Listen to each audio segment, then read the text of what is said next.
Hey guys, it's Missy Gordon, the Metamystic here. Great to see you today. I'm going to do a collective reading for you using this deck. I'm sure you're all very aware of it.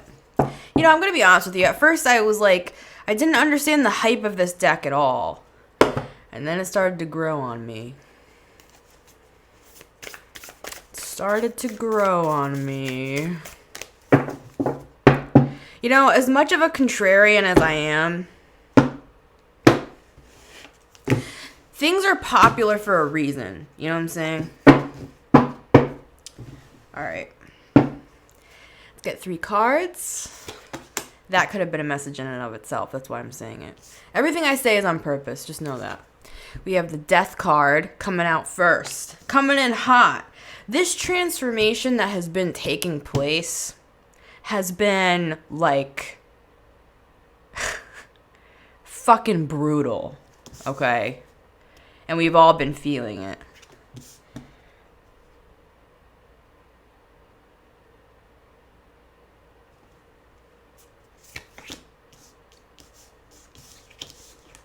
And we've all been watching it take place from an aerial view outside of ourselves. And it's felt like it's happened fast. It's felt like things were taken away from us with this Knight of Swords. And it's like, it felt like somebody just came in fast on a horse and just took away everything. Like all our, what I'm seeing is and I'll get the third card in a moment. What I saw is like a baby blanket, like an old tattered baby blanket. And I'll use myself as an example, right? I'll be the guinea pig here in this scenario for you guys. It's like I'm holding this old tattered blanket around myself that I've literally had since I was a baby, and I'm 31, right? And I'm holding it around me, and I'm like, it's a security blanket. And then boom, this dude comes in fast as hell on a horse, pulls the blanket off of me, and then rides the fuck away. And I'm like, my blanket, my blanket, my blanket, my blanket, my blanket, my blanket. And it's like, you know, it is a trauma response. So I'm not making fun of it. But that is how, if we can come outside of ourselves and connect with the oneness of our higher selves, where we're all seated right now, and look down on ourselves and see the absurdity.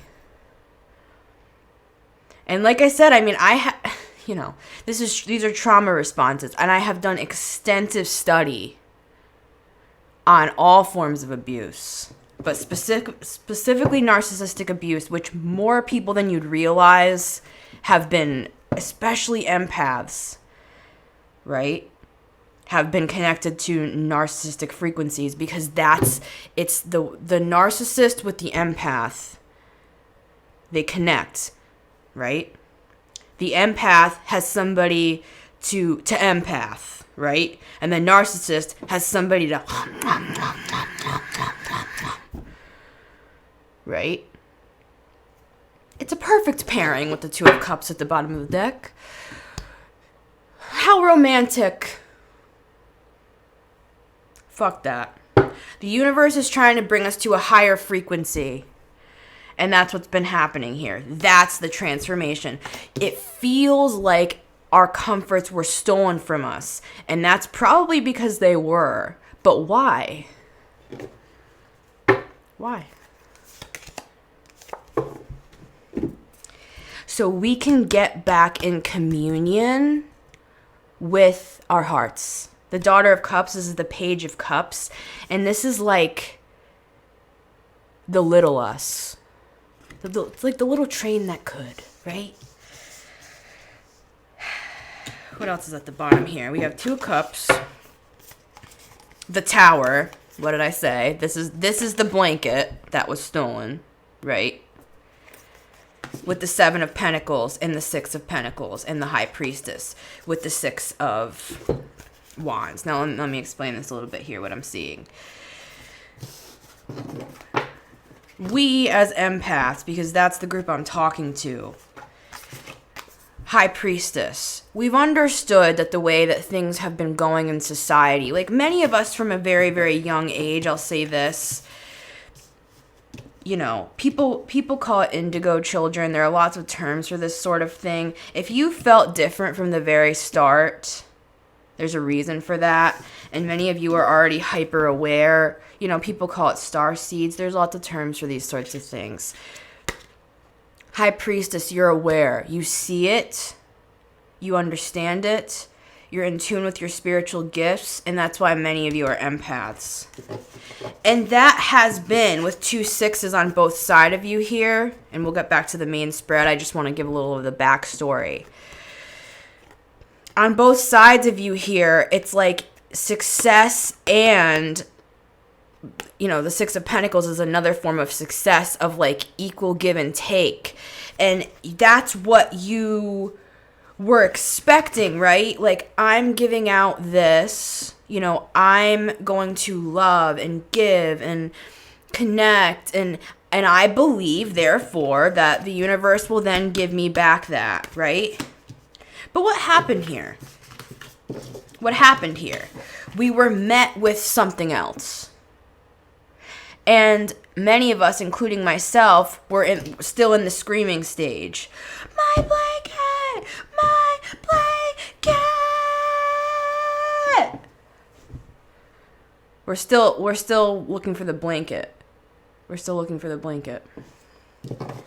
So we're starting to rethink everything with the 7 of Pentacles. What is my life? What is my purpose? What does all this mean? You know, why the hell did this happen with the Tower? We're still back on why did this happen? Why was my blanket taken away? Why? And that's the loop. We're at work. Why? What's happening? Why? What's happening? Why? The program's glitching. Right?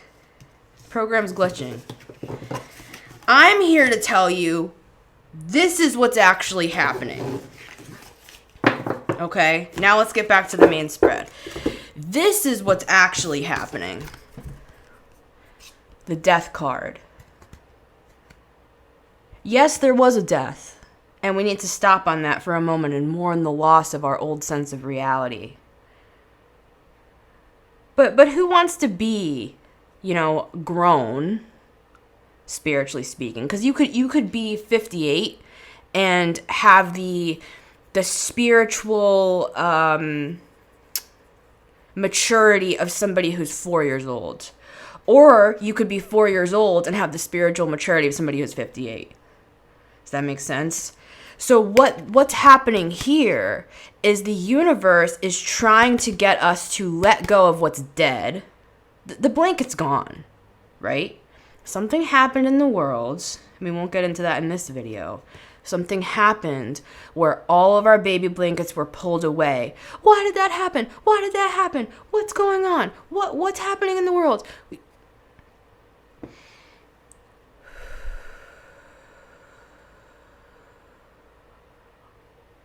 Trying to tell you, trying to tell myself, trying to share what I've been seeing since I literally left my entire life's work as a minister, gave my entire life to Christianity, right? I would have been the last person to ever have even contemplated in my mind that my faith would deconstruct. I was devout. I gave up everything. I became like so weird, right? Like, I didn't have friends. I didn't know music. I didn't know, you know, worldly, secular things, right? I was secluded. I was away from society. There were so many gaps. Like, talking to people was scary for me. Talking to people out in public because I knew that they weren't raised like me. I knew they didn't have the same mind as me, right? So this is what happened. My entire concept of the world, and this is what I'm talking about here. I'm just using myself as an example. Because I know me, and I've been screaming, all right, for the past year since I left ministry. my blanket, everything I've ever known, everything I've ever understood, it's gone. I almost lost it. And that's why I'm here now reading for you, because I somehow am okay after that. But letting go the corpse of what was my old sense of reality, that's the mourning process that we're all going through right now. But what comes after death? This is not just a card of everything's gone, everything you ever knew is gone. What else is this card talking about? The sun sets. Does it just set, and then once it sets, it's dark forever?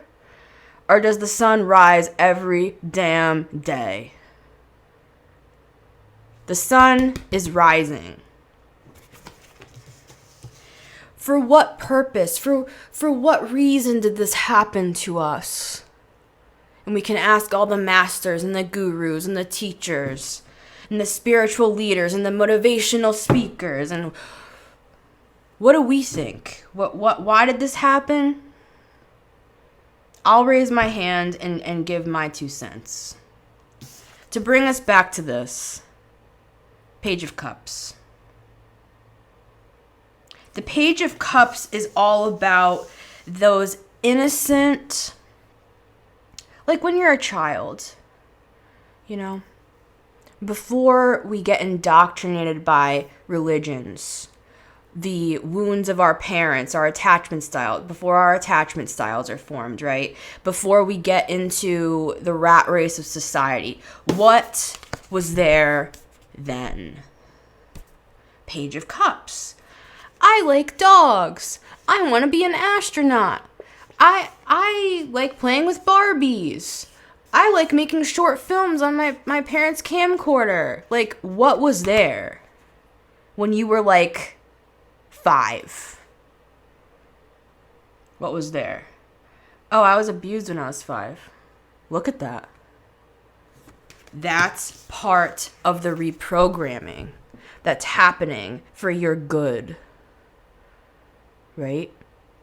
Because the universe doesn't want you living in this constant state of, I gotta do this, I gotta do that, I gotta do this, I gotta do that. Distraction. Scrolling on my phone, reprogramming my brain so it's 7-second videos. Oh my God. Oh, blah, blah, blah, blah. You start to think about yourself. You start to think about your life. And then you're like, okay, scroll again. You lose this thought. Oh, I feel this sense that I'm connecting with the universe. Oh, let me scroll again. Oh, I feel like I'm coming into oneness with myself. Scroll again. Oh, I feel like I'm starting to feel better thinking about what I want to do. Oh, scroll again. Hey, you know what? How many seconds would that be? Like 1.2 seconds of sobriety that we have in our brains before we scroll again. If we add 1.2 seconds up many times a day, by the end of the day, we might have 1 minute of conscious, cerebral brilliance of the universe that we can take all those 1.2 seconds. It's like a piece of paper that's all ripped up, right? And we're trying to put those pieces together and tape them together. And then by the end of the day, we have 1 second of information, or 1 minute of information. Maybe 1 second. Maybe it's 1 second for some people. Maybe it's 1 minute for others. And if we can go through like a week and we can come out with 7 minutes, eureka! So I'm not trying to say that we should all just, throw our phones in the river and go kumbaya out in the woods, although I'm open to that as well. I'm saying we should be, to go back to my minister days, be in the world, but not of it. Let's be right in the circus, right? But let's be aware of what it is. Who's working the circus behind the scenes? What's going on here? Are we being brainwashed? And I'm not saying this in a conspiracy way. I'm talking more science. The reprogramming of the mind, right? The dopamine hit of the scroll, It's an addiction. It's just like hitting yourself with drugs. All right? So with that in mind, now that we know that, and a lot of us already are fully aware of that, right? Now that we're aware of that, we can actually start to think to ourselves, how do I leave the matrix? How do I get back to who I really am? With the Page of Cups. Well, we backtrack. Let's go back in the program. Think of your brain like a program. How do we go back to 1997? Right? Think of the Apple computer. What we have now, the iOS systems that we have now, the one that I have on my MacBook right now, think about that. That's where you are right now. Now think about 1997. What software was running on that computer in 1997? Let's go back. I would have been 6 years old in 1997. So let's go back to 6 years old. Where was I when I was 6 years old? Well, I was crying and shaking, not wanting to get on the bus to go to first grade. I had just moved to a new house, and I did not want to go to school.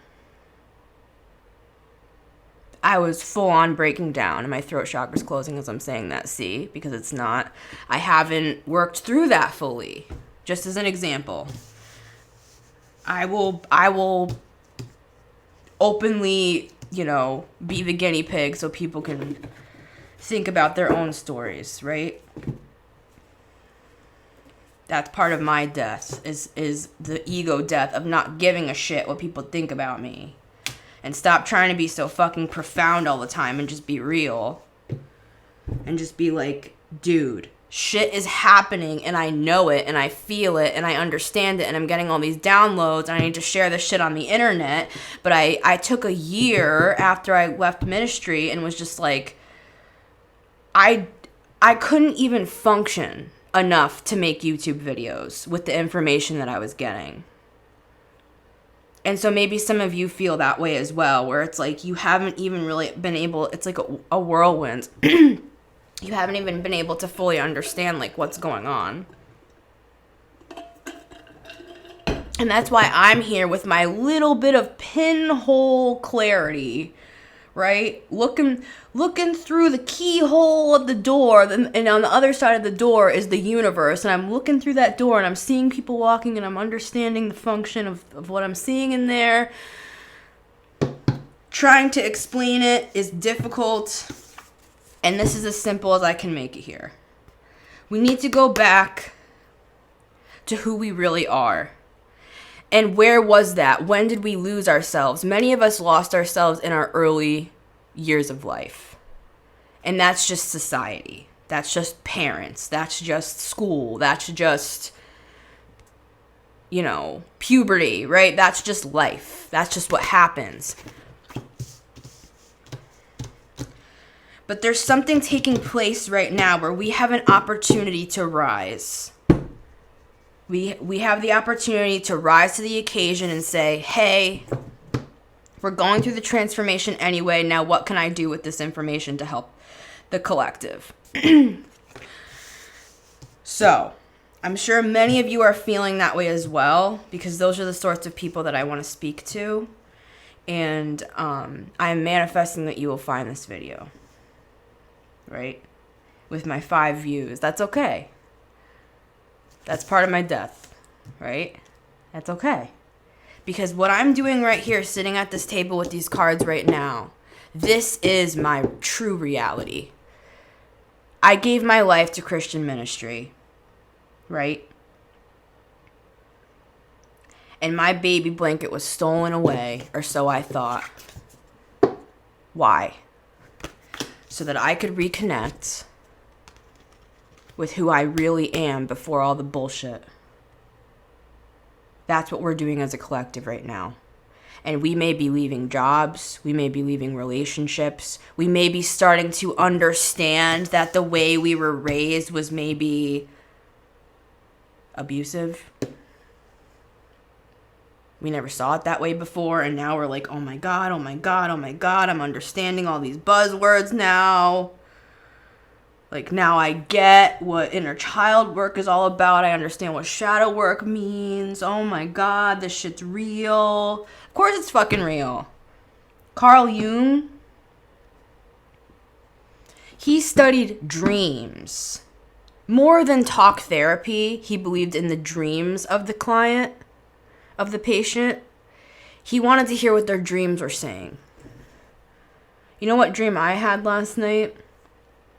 I had a dream that I was playing golf with a group of people that have been extremely, extremely challenging for me since I was a child, okay? But the balls were eggs. The balls were eggs.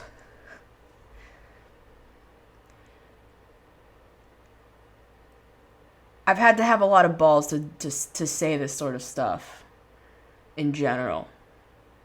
So the balls were eggs. And every time I hit the ball, the egg cracked, right? I was with this group of people where all my life I felt like I had to walk on eggshells, literally, or they would completely turn on me, right? So that dream, the eggshells on the ground as I was playing golf with these people, Carl Jung would say that dream is more accurate than if you just came into his office and started talking about, oh, I hate my job. Why do you hate your job? He just kind of cut all that out and just went straight to the dreams, right? You might hate your job, not because you actually hate your job, and you might hate your job, right? It might just be boring. They might not pay you enough. Your coworkers are assholes, right? You know what I'm saying? Life is life, but there might be something else going on here, like in the dream that I had last night about the walking on eggshells that goes back to your early childhood, where if that could be addressed, right? If that could be transformed, then maybe you would literally be in another country, or maybe you would have become something different, and it's not about regret, like, oh, I wish I could have become something different. No, today is the time, now is the time to be aware of your dreams, to be aware of your feelings, to be aware of what you're drawn to study. Like, if you want to research a certain topic, go to that topic. If you feel led to do something, like, oh, I want to adopt a dog, you should probably adopt a dog. Oh, what's that going to do with my life? How can I, go with adopt a dog? Because there might be something that happens with that dog. It opens up some sort of fucked up, closed off cavern of your heart from your early childhood because you love this dog, and boom, transformation. Oh wow, I never would have dreamed that having a dog would have healed me from lifelong trauma. The universe led you there. So follow your intuition, follow your emotions, follow your interests, follow your dreams, write them down, think about what's going on here. Because if you feel like you're in some sort of whirlwind, and like we talked about with the pieces of paper, where it's like you might only have 1 minute in total a day of that sober thinking. So take advantage of those times. Type shit in your phone. Consciously try to be aware of what's happening. Oh, I forget my dreams the second I wake up. Start setting the intention before you go to sleep. This is what I do. I say, universe, show me in my dreams what I need to know. And then help me remember those dreams when I wake up. I intend to write those dreams down, and I intend to understand what they mean. It's like self-therapy. You know what I'm saying? So, with that said, we're coming back home with the Page of Cups. We're coming back to who we really are. We're getting in contact with our higher selves. Two of Cups can be our higher selves and ourselves in the universe, ourselves and our higher selves, ourselves and everything else that wants what's best for us, right? So the Tower came to show us that we need to get back down to the essence of who we really are with the Page of Cups. That's why all this is happening.